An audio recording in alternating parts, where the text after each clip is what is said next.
Welcome to the class.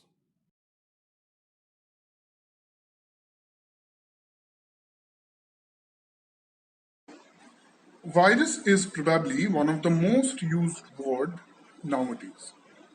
But today we will be talking about the virus who use bacteria as their host. That is bacteriophage or phage virus. As we know, they are of two types, lytic and lysogenic. Lytic are those who just come into and they replicate, transcribe, translate, and they burst out. Whereas lysogeny, they integrate their chromosomes inside the bacterial or host chromosome. So the lytic phage can be considered as thieves. They come, they take, they run. Whereas lysogenic phage are a bit smarter. They come, make friendship, and when the host has shortage of food, such as nutrients, or they face some sort of adversities, such as UV exposure and all, they just run. A very good example of temperate phage or lysogenic phage is Lambda phage. Today we will be talking about the Lambda phage, Lytic-lysogenic switch, the maintenance of their cycles. Now, Lambda genome, if you look at that, they're very short. They're around 48.5 kilobases. Now, it is the mysterious part. How do they smartly manage to switch between these lytic and lytic cycles, and they just manage to survive in either condition? So today we will be learning about the whole process. Okay, so I guess you have gone through the introduction part, but again I repeat, please grab a copy and a pen and write the things down what I say. Now let me explain the Lambda genome structure. This is the circular form, whereas this is the linear form of the Lambda genome. When the virus is inside the capsid, it is not yet infected, or it has infected but it hasn't lysogenized. That is, it hasn't incorporated or integrated its genome inside the bacterial host chromosome. It remains in the circular form. But when it is in lysogenized form, that is integrated within the host chromosome, you can see it in the linear form. Basically, these two diagrams are similar. This is the circular, that is the linear. Now, the genes in the Lambda genome chromosome, we can classify them into three parts: early genes, delayed early genes, and late genes. Early genes are often called as immediate early genes as well. Okay, so it's early or immediate early genes, delayed early genes, and late genes. Fine. And the early genes include mainly N and CRO. And C1 you can consider, we will talk about it later. But basically, the immediate early genes are N and CRO. Okay? These were early genes. Now, if you consider this as downstream and this as upstream, just for consideration, then if you go downstream, you will find different proteins called CRO, C2, O, P, Q, etc. Followed by few genes, followed by the late genes. Okay, so these, starting from this C2 to this Q genes, that is C2, O, P, Q, these genes are actually important for known as delayed early genes in the downstream. Similarly, if you look at the upstream, then the C3, BET, XO, XIS int, all these genes. Now these four genes are actually necessary for recombination. These are also known as delayed early genes. So delayed early genes include this C2, O, P, Q, etc.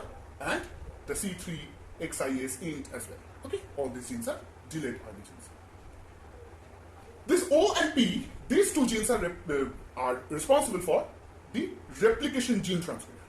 That is, if in the lytic form they want to replicate on their own, irrespective of the bacterial chromosome replication, okay, it requires these genes to be transcribed, So from this, you can assume or you can guess that these genes must be responsible for lytic cycles. Because if the chromosome hasn't been lysogenized, then this genome requires to be replicated on its own. That is why it requires OP such and such genes for their replication and all. So these genes are responsible for lysis or lytic cycle. Whereas if you go towards this region, this BET, XO, XIS gene, these all genes are involved in recombination. And recombination happens when the chromosome lysogenizes. Okay? So these regions or these genes of the region are responsible for lysogenic cycle. So from this little part, you can guess which genes are responsible for lytic cycle and which genes are responsible for lysogeny. And finally, if we talk about the late genes are nothing but the structural genes. That is, again, if you go this way, you will find the lytic genes. And if the virus decides to get into lytic cycle, it must have the structural proteins, that is the heads and tails. Okay? So if you look at this null AWB starting with these genes and ending with KIJ, etc., these all the genes are responsible for lytic. To be precise, these are structural genes or late genes. Okay? So far, we have been able to identify the genes, basically the genes responsible for the lysis and lytic cycle and lysogeny cycle. Okay? So these four genes, that is a CRO, POQ or CROPOC. So it is a trick to remember. If you remember CROPOC, you will never forget what are the genes responsible for lysis. Okay? So CROPOC or CRO, POQ, that is CRO, P, O and Q. These four genes are responsible for lytic. Okay, whereas 3C int, again it is a trick to remember, 3C int, that is 3C means the 3C means the 3 C proteins, C1, C2 and C3.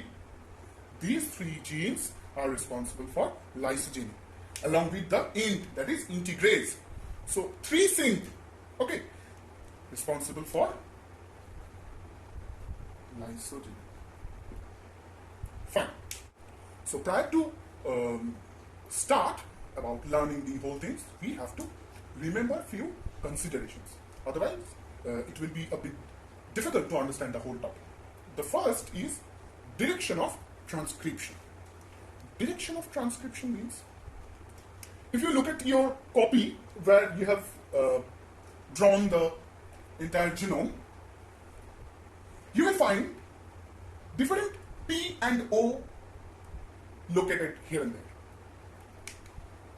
Now let me discuss that this P and O stands for promoter and operator respectively.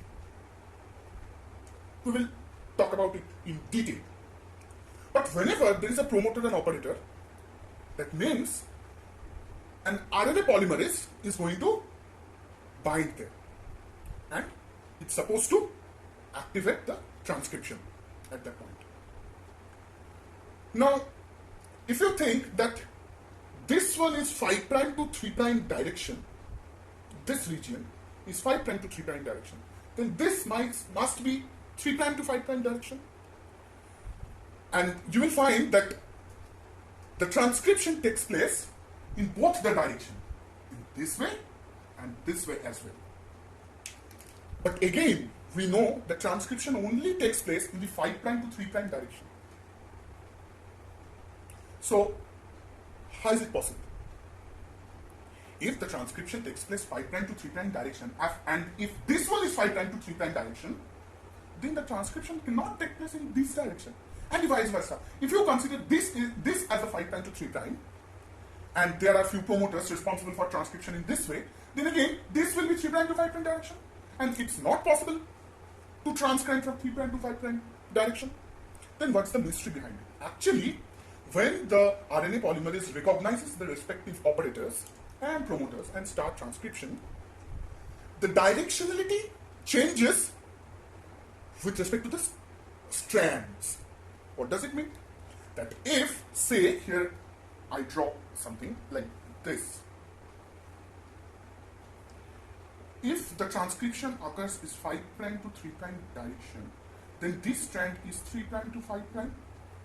And the RNA polymerase recognizes this strand as O, this region as P, and that is why it is transcribing from 5' to 3' direction. But if the promoter is located here on the other strand, say it is the O, it is the P, then this is the 5' to 3' direction, and the operator and the RNA poly will actually transcribe in this direction. That becomes the 5' to 3'. So it is not the same strand being considered as the direction. If the RNA polymerase goes this way, it considers this strand as the template strand and this one as the coding. Whereas if the RNA polymerase transcribes in this direction, then in reverse, this strand it is considered as the template and this one as the coding. So if you consider these two strands to be transcribed, so when the direction is this way, this strand is the template, and that is why the transcription is occurring this way. But if the transcription is occurring in this way, then this strand is the template and this is the coding. I hope you got it. The next thing is accommodation of genes in such a small genome. That is, in this small region, you will find so many genes to be accommodated, and most of the genes, they are very closely packed to each other. At times, they are overlap as well. That's, if you find this PR, OR, PRA, these all promoters and operators are located in the same locus, almost. Okay? But the fun is the PRM acts in this way, leftward, whereas this PR acts in this direction. So, as I said earlier, just in the previous point, then PR must be located in this strand, whereas PRM must be located in the other strand. And this is the way they accommodate beautifully. They overlap, they change the strands so that they can accommodate in a very little region. Okay, the next point is, this is a very general idea. You must know that the Phage uses bacterial RNA polymerase for their transcription. They don't have their own RNA polymerase, rather they use bacterial RNA polymerase. We will see how do they do that. And the final point to remember is Game of Thrones. Yes, it is the Game of Thrones, but in a bit different version. Here the two kings are C1 or Lambda repressor and Crow.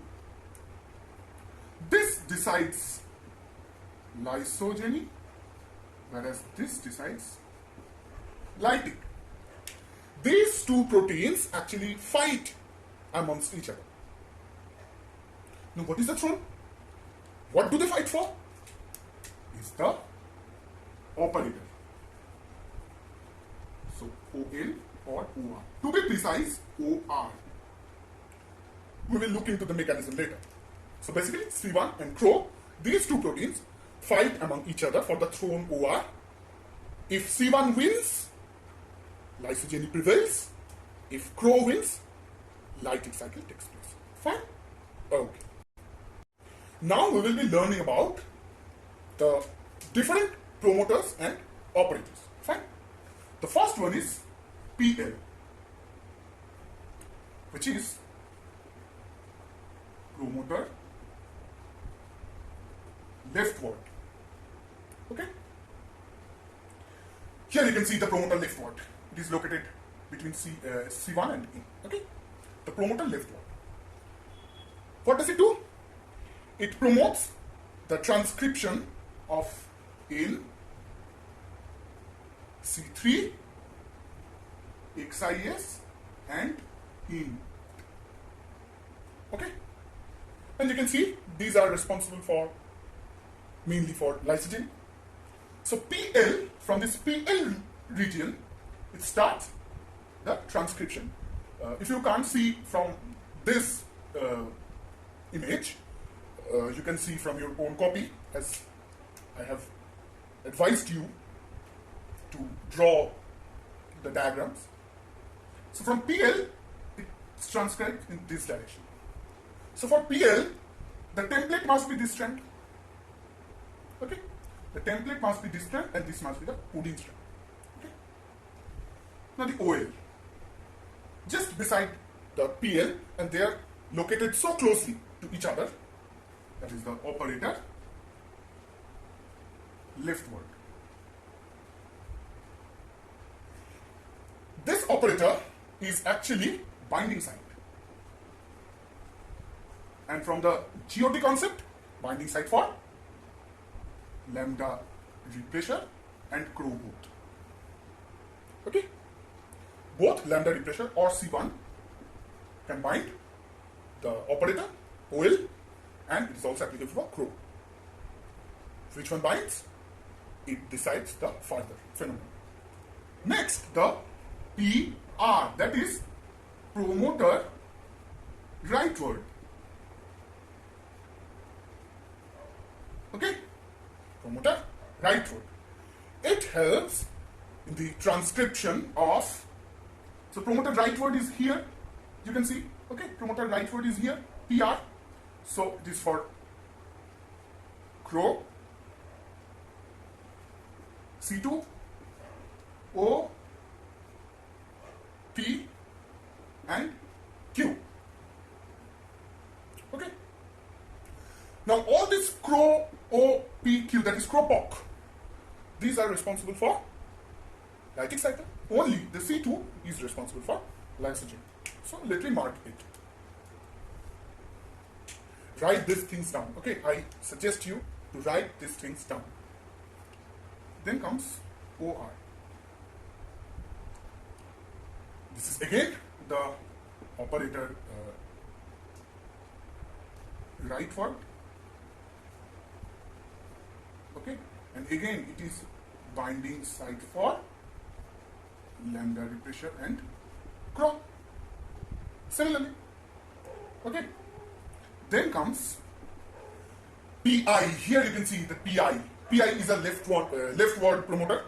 For it is promoter for integrase. Okay, it is promoter for integrase.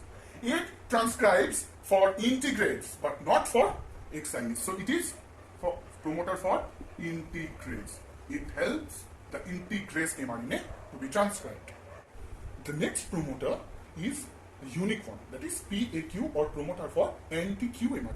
Now I have said that Q mRNA is responsible for lytic cycle, and this transcribed in this direction. And you will find from the diagram that PAQ transcribed in this direction. So the PAQ mRNA must be anti-Q mRNA, that is complementary to the Q mRNA. It binds to the Q mRNA, original Q mRNA, and it degrades. Okay? So what happened? So basically this anti-Q mRNA helps to maintain the lysogen.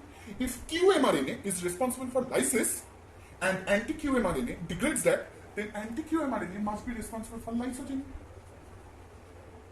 by degrading Q mRNA. Fine.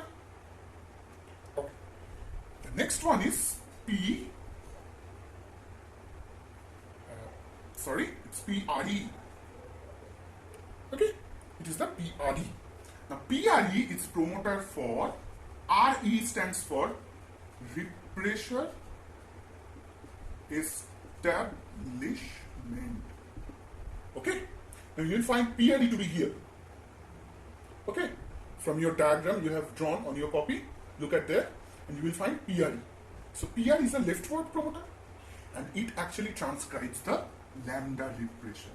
So the lambda repressor, or C1, is transcribed by PRE promoter, and it is recognized or activated by the protein called C2. So C2 is the activator here. Okay, fine. Next is PRM. PRN you will find a bit left word from PRE here. This RM stands for, this is a promoter for repressor maintenance. Okay, repressor maintenance. What does it do? That when the PRE transcribe the initial C1 proteins, then C1 reach a threshold level. Okay, C1 reaches a threshold level. Then PRE actually stops. PRE is no longer available for transcription. Why? We will come a bit later. So from that, when PRE is no longer available, the C1 is synthesized from PRE. That is repression maintenance. And that is why this is repression establishment. That is when the repression is initially getting synthesized, it is from this PRE. And later on, it is for maintenance, to maintain the lysogeny cycle, to maintain the lysogeny, to maintain the synthesis of repression. That is from the repression maintenance. It is again transcribes the lambda repression, okay, or C1. Okay, and this is activated by C1 itself. So here C1 is the activator, not the C2 or C3 or anybody else. Okay, and finally the PR dash, that is again a promoter right word, and you will find it here. These are responsible for structural genes or late genes. Okay, if the lytic cycle prevails, then the transcription takes place from this PR dashed. Okay, fine.